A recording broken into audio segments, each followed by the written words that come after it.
Welcome!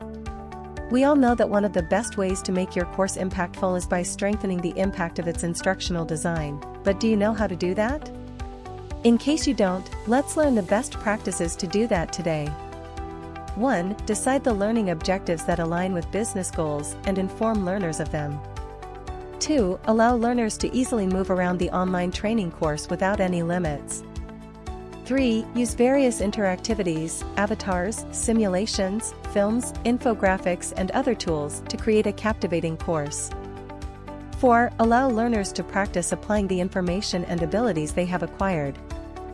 5. Evaluate learners' understanding, applicability, and recall via various question formats.